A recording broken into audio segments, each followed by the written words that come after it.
Expectation. Do you believe that being in love requires you to be vulnerable?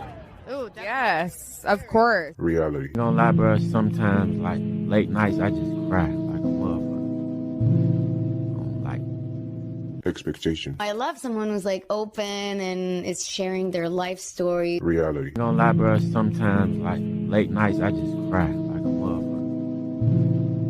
Like, Expectation. We all love it when our men are vulnerable and show emotion, right? Reality. Then I'm gonna put a shotgun in my mouth and blow the brains out of the back of my head. Cool. Expectation. We do want men to be more vulnerable. Reality. don't lie, bro. Sometimes, like, late nights, I just cry like a motherfucker. Like, Expectation. When you really think about it, a man crying is just like a woman crying. When you really think about it, I'm aware of what society has drilled everyone to believe, but when you actually get down to the details, it's the exact same. Men are allowed to cry, just like women are. Reality. We are not rehabs for broken men. Relax and take notes while I take totes of the marijuana smoke. Throw you in a choke, gun smoke.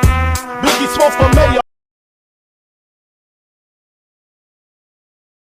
So today, grown men, we're going to talk about how to properly punish a woman. Now, of course, the fucking title of this video sounds very misogynistic, but it ain't really misogynistic. It's just the title. Let's get into it. Before I tell you how to properly punish a woman, I have to tell you what not to do. Now, first and foremost, you do not put your fucking hands on a woman. You're going to jail. It's plain and simple. I don't even need to go further on that. The next thing is you never punish a woman when she's in a state of apology. When a woman is in a state of apology, this is when beta males try to strike. The beta male now wants the passwords to her social medias. The beta male is treating the woman like shit now because he let it build all the way up to the point to where she made him mad enough to where she's apologizing to him now. And now the beta male wants to introduce rules and shit. Now, why is this a problem? The reason that it's a problem is because when a woman's in a state of apology, she's going to accept any punishment that you possibly give her out of the fear of losing you. But it's not going to come from a genuine place. And she's not going to respect the punishments and the rules that you have now set for her. She's only going to be doing it because she's in a state of apology. But once she's no longer in a state of apology, she's going to start to resent you.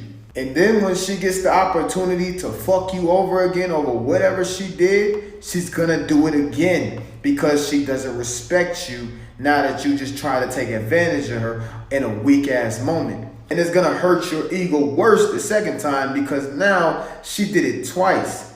And she did it twice when you were trying to be all manly and masculine. So now you ain't gonna know what the fuck to do. And the only option that you're gonna be left with is to leave her after she done slaughtered your ego. But the proper way to punish a woman is with indifference. I take everything away from a woman when she start fucking up. I take my love away. I take my affection away. I take my attention away. I take anything that she loves about me away. Your love, your affection, your attention should be so pure to her that when you're not giving it to her, she feel like she cannot function without it. Like when a woman start fucking up and doing all that bullshit, I treat them like a brawl on the street. Men, we are not obligated to love women. We are not obligated to give a woman our emotions, our affections, or our time. Which is why I will kill that love shit fast. And so should you. I remember the one time my lady did some fuck shit and she wanted to brag and tell me about her accomplishment,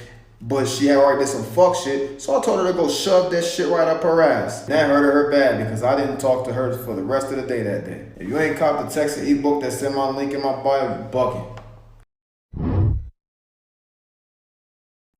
No matter how much or how hard you love someone, no matter how much you give them, no matter how much time, effort, and energy you put into them or your relationship together, there's always going to be another person. There's going to be one other person, whether it's from their past or their present, that's got some of their attention.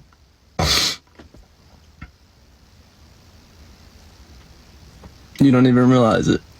Girls, y'all are clever. I swear y'all are. Y'all know exactly what to tell a guy to make him feel special, but also vulnerable. My simple question is like, why? Why not take those two options and pick option 1 or option 2, option A or option B, and let the other one go live his life? You don't understand what you're doing to him. You're tearing him up, which in return, he's going to do the same thing to the next woman because he's going to be even harder to love. I'm just being honest. You are hurting that man. And it's not fair. It's not fair to him, and it's not fair to the next person.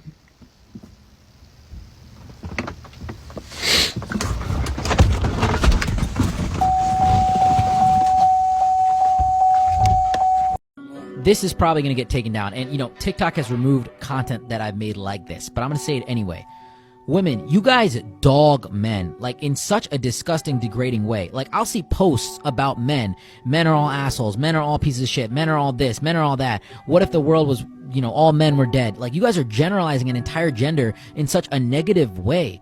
There are men that are fathers, brothers, soldiers, firefighters, construction workers that are taking care of your freedom and your ability to live in this world. And you degrade them to a degree that's crazy. But the moment that we say anything negative about women, nobody can handle the criticism. I'm different. All women are different. We're not the same. That's the same thing with men. Not all men are the same. Just because you had a few bad interactions with certain people in your life, whether it was your father, whether it was your ex, whether it was your brother, doesn't mean that all men are bad. Men are wonderful. Men are protectors. Men are creators. Men are there to support society. Yo, if men were not here, society would not function. The buildings, like, nothing would run. It's like men are more interested in things, generally speaking, and women are more interested in people, generally speaking. Now, there's still a lot of overlap between them, but that's one of the biggest differences between men and women. It's been demonstrated cross-culturally. It's also a very big difference in the Scandinavian countries. Well, on average, the difference isn't that great, even though it's a relatively large difference. But at the extremes, it's the same thing.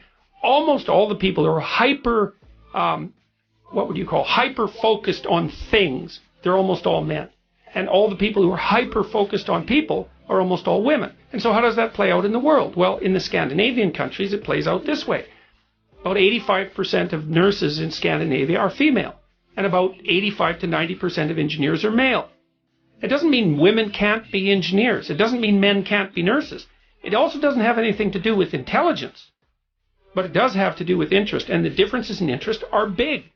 Now, at the extremes in particular. So when you read a review like that, the one that was pointed out, the first question is, well, what do you mean by big and little? There's more overlap. There's more overlap between men and women than there is difference on virtually every parameter. Okay, fine. Are the remaining differences significant in how they play out in the world? And the answer to that is overwhelmingly significant because you select for extremes. Fuck it. This is going way too slow for months to reach $100,000. Let's get this shit. Are men and women the same? No, they're not. Okay, is it far easier for women to have sex? Yes. So wouldn't it make sense that it's far easier for women to cheat? Yes, Since it's easier but we for have you... different reasons to. Yeah, but it does not change the fact that you still are cheating. The threshold for cheating for a woman is far less than a man because here's the thing. Women like to use male standards when it benefits them, but they also like to use female standards when it benefits them. In other words, you want to say, well, I'm not cheating because I didn't fuck anybody else. No. That's the male standard because for us, it's hard to get sex. Okay. For you, however, it's easy. So you can't use a male metric of cheating when it's far easier for you to get sex. Yeah.